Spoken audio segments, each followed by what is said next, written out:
This week on ICN, the stories you should have heard, but didn't.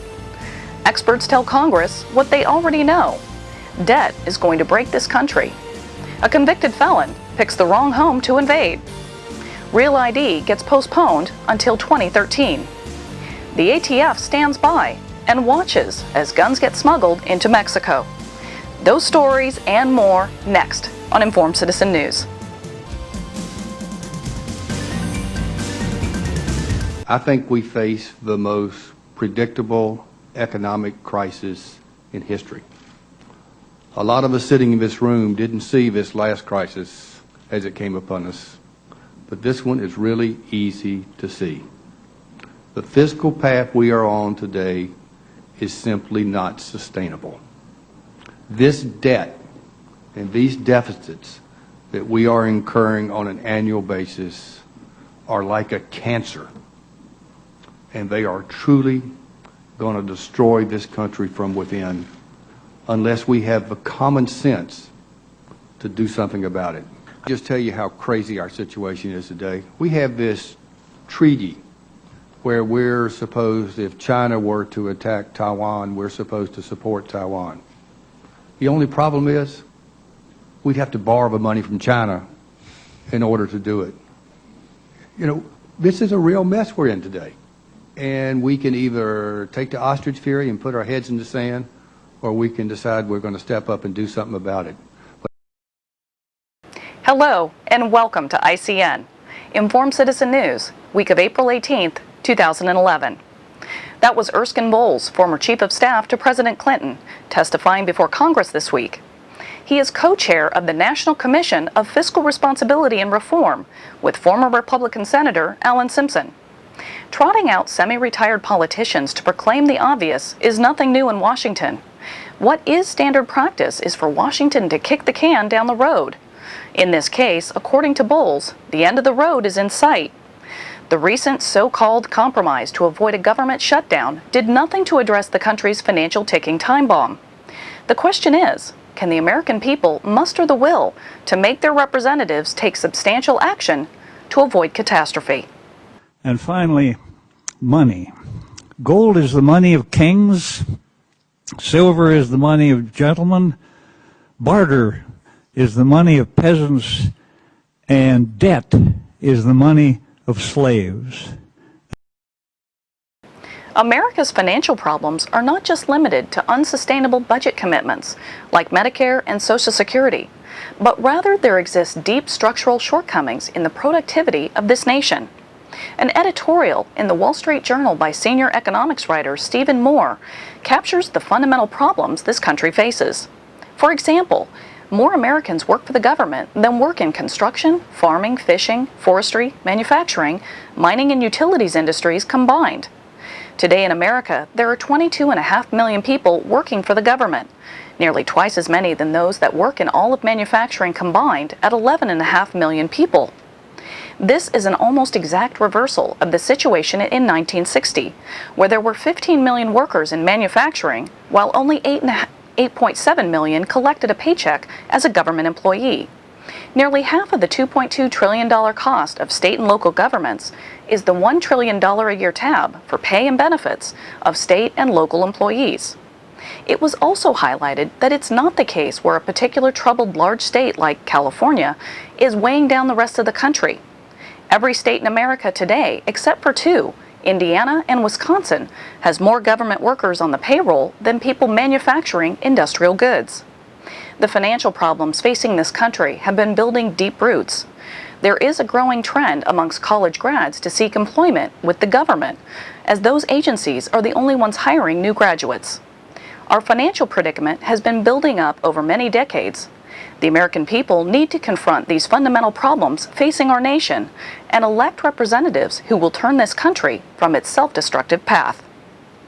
If you watch the mainstream media, you would think that firearms are only used by criminals, thugs, and predators. But in reality, almost every day, people across the country protect themselves and other innocents through the lawful use of firearms.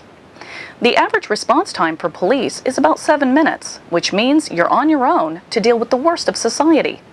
Law enforcement rarely interrupt crimes in progress and only show up after the fact. Last month, an ex-convict with a long rap sheet forced his way into an upscale Florida home at 3 a.m. in the morning. He started to attack 25-year-old Megan Brown before her fiancé stepped into the fight. Successfully freeing his future wife, Robert Planthaber found himself losing the battle against the bigger and stronger invader. But Mr. Planthaber bought enough time for his fiancée to grab her pink .38 revolver. Ms. Brown shot the home invader in the chest, groin, thigh, and back. Albert Hill, the ex-con who was released from prison a fourth time last September, was pronounced dead at the scene. Although the investigation is still open, no charges are expected to be filed against Ms. Brown, as the attack appears to be a justified use of deadly force. Last month, the Department of Homeland Security postponed the deadline for states to implement the Real ID Act. The new federal requirements for state-issued driver's licenses was to go into effect May of 2011. Under pressure from states, the new date is now January 2013. The law requires states to place barcodes on IDs and to create a centralized database for ID verification. These new IDs will be required to pass through security at airports and other federal buildings. 16 states have passed laws forbidding compliance with Real ID, and 8 other states have enacted resolutions effectively boycotting it. The Real ID Act was signed into law in 2005 by President Bush after overwhelming bipartisan votes in Congress. As a twist of irony, current head of Homeland Security Janet Napolitano signed a law in 2008 as Arizona governor forbidding the state from complying with Real ID. Now she's in charge of implementing that same federal law. Here is an update on a story we covered last month. The Utah governor signed a bill this week that recognizes gold and silver coins as legal tender. This step by the governor eliminates state-imposed capital gains taxes on the exchange of U.S.-minted gold and silver coins. In the state of Utah, these gold and silver coins are no longer considered an investment asset, but rather legal tender. Federal capital gains tax would still apply. Several other states are considering similar measures to lift the restrictions on the use of gold and silver. Much has been made about American firearms being used by vicious drug cartels along our border with Mexico. Drug-related violence along the border claims thousands of lives each year. Recently, an ATF agent came forward to expose the agency's operation that lets guns be purchased by known agents of the drug cartels and then allowed to be smuggled across the border. The operation, referred to as Fast and Furious, required agents to watch as guns were loaded into trucks and delivered to Mexico. One incident was taped where ATF agents captured on video crates of AK-47s being picked up at a Phoenix, Arizona gun shop by known drug cartel members. These weapons, let go by the ATF, started showing up at crime scenes along the border and in Mexico. 2 particular rifles were found at the scene where Border Patrol agent Brian Terry was gunned down by smugglers in December of 2010.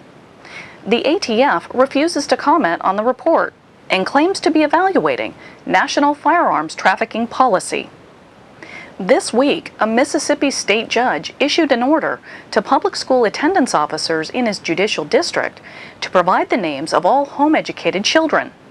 The problem is, there appears to be no case, motion, or dispute prompting the judge's request. The order apparently is because the judge himself wants the information. The HSLDA, Homeschooled Legal Defense Association, which was alerted by its members in the judge's district of Mississippi, where Judge Joe Dale Walker issued the order, immediately sought and obtained a stay of the order from the state Supreme Court. HSLDA said the order is highly unusual and could provide a chilling effect on not only homeschoolers but any group whose members' names may at some point be demanded by a judge. A judge in a similar order could demand the names of patriot organizations, Tea Party groups, Democrat, Republican, or even labor groups, teacher or parent groups.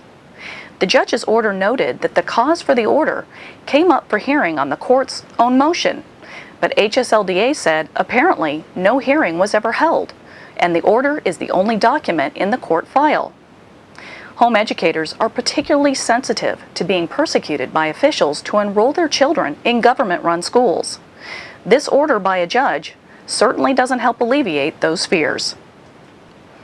During his run for president, Obama pledged to close Guantanamo Bay prison camp and end the policy of indefinite detentions without trials.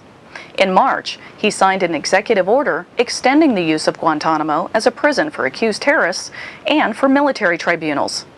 Now Mr. Obama appears to have accepted that he can't do without the military tribunals that he branded an enormous failure when he was campaigning for the presidency. Thanks for joining us this week. From all of us at Informed Citizen News, we'll see you next time.